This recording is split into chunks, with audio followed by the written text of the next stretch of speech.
welcome to Review the Review, episode 15. Yeah. So Stuart has to start again. What, the guessing game? Yes. Oh, God. Right, okay. The guessing game. This is really easy though, this one. I mean, last week's was quite easy. This is easier than that. So you have to guess it. Right. Right. So the camera can see it. Right. The camera can see. Am I supposed to be seeing that? Yes, that's okay to see because that's what you can see. And then the camera see this. What is what it actually is. So the anagram is mobs. Mobs tiny moron. Right. Mobs tiny moron. See, I thought it might have been Peter Mandelson, but there's no P in there, so it's not him. No, it's not that. No. Mobs tiny moron. Could be a number of our friends. Give me some clues. Okay. England flags. Oh, Tommy Robinson. Yes, it's Tommy Robinson. Right. Well guessed. Which brings us to, funnily enough, Tommy Robinson. Not his real name. Which isn't relevant for this particular bit because Okay. I found a review somebody put up of the Tommy Robinson led protest in London. Right. Right. Okay. And I thought the protest was quite interesting things because people protest about everything There's a lot of it going on at the moment. and everybody thinks the other one's wrong. Yep. But There's no they can't just go, around, is there? oh, well done those people for protesting about a thing they felt strongly about and leave someone else to get on with it. Because that's not what British people do. We moan like fuck. We used to do it. It's definitely in the last 10 years that people have been pulled to the left or to the right. Before that, everyone was quite centrist and quite happy. And because and they'd put up with someone making their point. Yeah. And they go, well done, they made their I point. think the problem is that people were making their point too loudly. And in people weird disagree ways. are then making their point loudly again. Yeah, so so when I was looking at these, right, they're just like, whoever it was went and marched about whatever it was they wanted because it mattered to them enough to bother to do that on their weekend. And so everyone else was complaining about their one or whatever. And one bloke I saw was going on the news, is going, oh, well, I know they all think this or they all think that. And it doesn't matter what the protest is about. There's always people that do that. And there's no fucking way they can know what everybody in that thing Exactly. actually thought. There's millions of them, right? And they all have a different reason. Right. One idiot stood in the front can't go, well, I know what they all think. Because they fucking don't. No. And somebody else compared it, this one, like some bloke compared it to a gay pride one. Right. Okay. And it was like, well, that's nothing. We get 1.5 million at ours every year. And it's like, but isn't a contest. And it's also It's not a protest. not a Not pro- anymore. no. It's a piss up. And it's irrelevant because it's just, people want to make themselves noticed by governments or they don't care enough to turn up about that thing. And that's basically it, isn't it? Yeah. And so here we go. Here is a review of that, right? This was a review by United Nations Human Wrongs, right? That was their Twitter handle. Horrific sights as the streets of London are invaded by people waving far-right symbols, replacing the traditional Palestinian flags. It's quite good. I thought that was. Yeah. On that subject, my brother posted something interesting on Facebook, which was At first. a link by, I didn't know who it was. I was reading through it, and basically this guy was saying some of these people might well be far right, but I very much doubt that they all were. There was quite a lot to this post, but I found myself nodding and agreeing to a lot of it. And then it turned out it was an MP, so I thought, okay, it's probably a Conservative MP. It wasn't. It was a Labour MP, which I found quite interesting because it feels that, to me, that Labour are trying to demonise the right-leaning. I with you. It does. There's a lot of divide and conquer feeling out Yeah, there. and actually, a centrist Labour MP, which haven't heard much from them recently. No, well, we're only allowed to listen from the party leader really most of the time, aren't we? You never hear from the average, basic, low-level dickhead, unless they're in the protest. He's not had a good week actually. He keeps losing people. Which one? The party leader. Oh yes, no, I've Keir noticed that too. Yeah. Interestingly, not 100% connected to him, although I have got some that are. We'll come back to him then. We'll come back to him. That's the way to put that. Jeremy Corbyn reviews, because this linked onto my other one. I don't like him. I don't like him. I think he's a penis. But luckily for me, this is his review of something else. What I feel like makes him look a penis. So I laughed and brought it up. Right? Jeremy Corbyn has reviewed the BBC's coverage of, and here's the thing, like BBC News, and their statement is Israel has committed a genocide in Gaza, which tentatively linked to a Palestinian flag. Right. Before we chatted Yeah. for ages, right? So that's what they've said. Corbyn has said on the bottom of that, the genocide belongs to Britain too. The government's legacy will be its complicity in one of the greatest crimes of our time. We will never give up until there is justice, peace and freedom for the Palestinian people. Now, as far as I can tell, he hasn't done fuck all. He's still in England. Yeah, I And don't. he never think started I'd like to see him go out out there, possibly shot. Likely, maybe. Yeah, so it's like, hang on, you're just reading something. It doesn't count as action. Do you know what I mean? Yeah, I mean, I suppose when he's saying we, he means the far left who aren't able to. So see is he things trying from to get viewpoint his of view. followers that run up with a... I don't really get it. Well, but you know, I just think it's incredibly pompous, misleading and disingenuous. but I can see why he's done it because He's old and everyone hates him. he is trying to set up a new party. I can't remember. Oh, is he? Yes. So he wants a to new challenge party. Farage. Absolutely. So basically, it's a hands down at the moment. Farage with the reform will get in. No. Because everyone else is bored shitless of the same thing with people saying they're different. I think that That's if, the consensus. if there was an election tomorrow, I think people would think more carefully. It's one thing supporting reform now as a protest, but I think that, and this is the reason the Conservatives often Labour got in as a protest to Conservative, not but- because they've got anything useful to No, offer, which but- has proven itself by what's happened But they since. got in with a huge majority, even though they got fewer votes this time than they did when they lost the election in 2019. No one votes because there's no point. It's because That's of, why I thought reform might It's work. because of reform being in second place in so many places, taking a lot of votes from the Conservatives. It'll be interesting to see what happens. It's vote scaring. I think Tactical voting. I think that if not Starmer, what's his bloody name? Corbyn does do this party, and there are a lot of left-leaning. He people, was popular with a lot of people. and they're very left-leaning. What will happen is that there will be a minority government, so no party will get a majority of votes, and they will have to do a coalition. So therefore, if That the happened Conservatives before, and it was fucking atrocious. Nothing happened. Nothing got done. Mind you, nothing happens. Nothing gets done anyway. I disagree.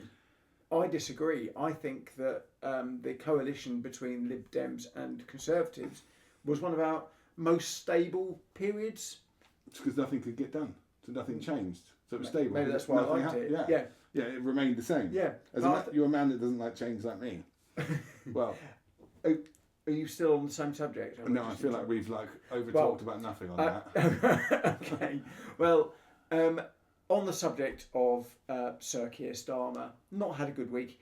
He's lost another big ally this week, having lost Peter Bezzy-Mates with.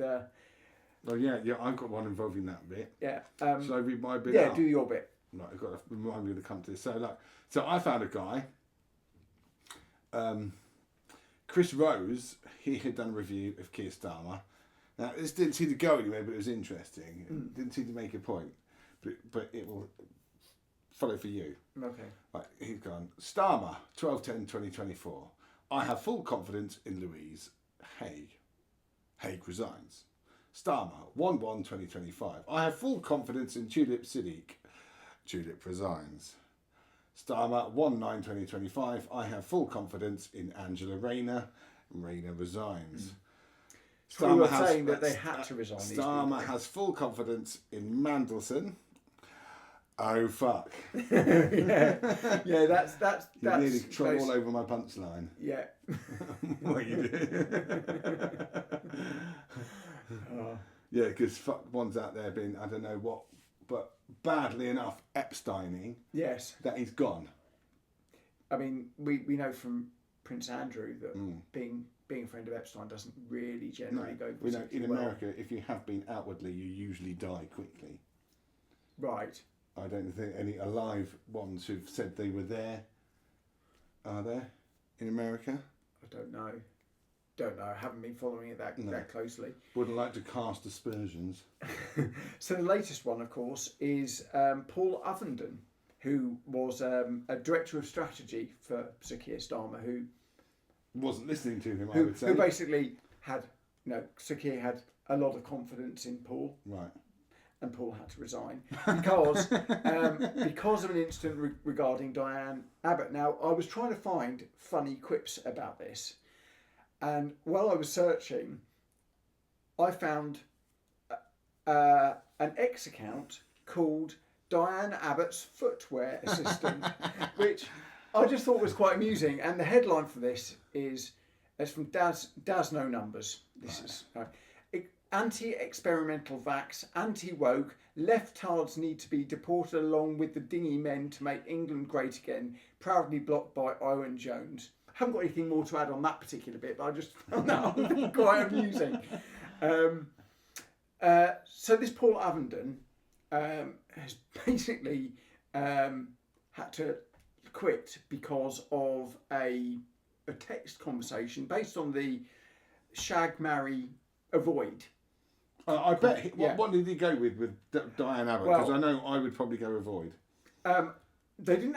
That wasn't actually mentioned in the Diane, you have some followers. The crux of this particular email or WhatsApp exchange seemed to be that they were discussing a conversation that happened in the gym, which somehow developed into the idea of a woman putting on a strap on, and them deciding who was going to shag. Who was going to do the shagging? Whether Diane was going to put on the strap on, or whether the woman was going to put on the strap on. I see. Are they not both women? I'm assuming it must have been a woman if there was a strap. So who was going to get hammered? Well, yeah, there was a discussion about who was going to do that, and I think I agree with this particular quote from Julia Hartley Brewer. It's not a porno I want to see. No.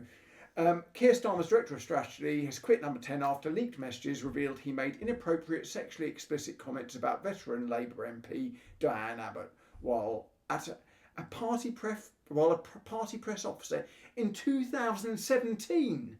So we're not talking just done it. This was 8 years ago. Oh, well, maybe they all did a little bit better then. Maybe she did. These are messages. He was talking about the shag, marry, kill game played by everyone I've ever met. This is not a resigning offence. It's not sexist or racist. This is just banter. And I agree with that. Fully. You should be able to do that. And a lot of people have to bin things. For example, one that isn't okay is to teach a fucking student. No, that's not okay. Fair dues, you're done. Yeah. You know. The OnlyFans teacher, Epstein, yeah, maybe that's okay. And just to complete that, the fun auditors won't stop until we're all silent all of the time, except when we're talking and telling people what our preferred pronouns are. Yeah. So that's Julia. And it's the thing, like teachers, for example, right, they go on OnlyFans or something and they're binned. Yeah. But I don't watch OnlyFans, but I do watch porn. You haven't got enough money. No. So, why can't a teacher be on an OnlyFans? Because a kid should be looking at it. If a kid's watching OnlyFans, that's the parent's problem. It's the parents looking at it. That's probably the parents looking at it. So what? They're just watching someone on OnlyFans. Somebody lost their job on Hollyoaks for an OnlyFans account, and that seems like good PR for Hollyoaks, which no one watches. Yeah, I don't think she cares. I think she made more money on her OnlyFans. Yeah. Well, people actually watch that. Yeah, you know, Hollyoaks. They were watching Hollyoaks while there was a crossover. While she was still in it. Try and have a double wank. But listen, I actually, Did I read this one out? I actually have to got some good things to say for Keir Starmer. No, sure. I have. In fairness, balance is everything, right? Because today he has got through that bill, which is the... What the fuck's it called? Use more words. It's the Hillsborough bill, okay. right? Yeah. They've got that through today, so that people can't, that the state cannot hide the truth from people whose families have been victims. Now, I think that's pretty fucking wicked of him. He's managed to do something good, right? And he's also says, like, make no mistake, this is lawful in 97, but it's also a law for the sub-postmasters who suffered because of the Horizon scandal, the victims of infected blood, and those who died in the terrible Grenfell Tower fire. This is change only this government can deliver. Now, fair enough. That's a good. He's put a good thing in, basically saying this law is going to mean the state can't hide from the public when it fucks up. That's a good thing. Excuse me. And he's also said this, because I've been watching all this shit going on about the Hillsborough? No. Post office? Not that either, no. Those protests and everything. Right, yes. And I was feeling like there's a political divide and conquer sort of thing. You know, divide the masses, chuck through all the shit you don't want them to notice. They're so busy arguing with each other, you get away with anything. But then he said this, so I thought this was worth mentioning. He wrote this on Twitter too. We are a fair, tolerant and decent country, but we are in the fight of our times. We must choose patriotic national renewal over decline and toxic division every time. I thought fair play. Rupert Lowe, MP, he didn't. Who's he MP for? I don't know. What party? I'm not sure. Okay, Right. probably not Labour. What he said to that is, nobody cares. People just want illegal deported. Get on with it. Right. Well, it's a little bit aggressive, isn't it? It is. I thought Starmer come out quite well on them 2 points. And this man pops up a lot with some pretty radical statements. So he's fun to read, but you probably I don't agree with, you know. It's too hard line. Yeah, it's hard line. There's no. Tell you something that's also been in the news, related a little bit to not the protests actually, but Charlie Kirk. Yes. Okay. Right. So do you want to hear my? Now Starmer comes up in this too. Funny enough. Okay. Let me do mine. Let me do mine first. So, Okay. there have been a lot of left-wing comments and posts celebrating his death. By all Right. accounts. I haven't read those. They've been laughing at it and various other bits and pieces.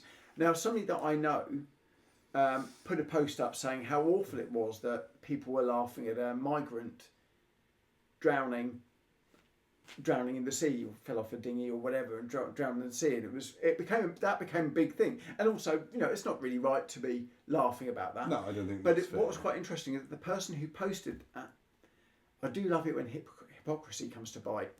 Somebody else on their timeline said, "But you think this is okay?" And he'd done a laughing emoji when there was a comment about Charlie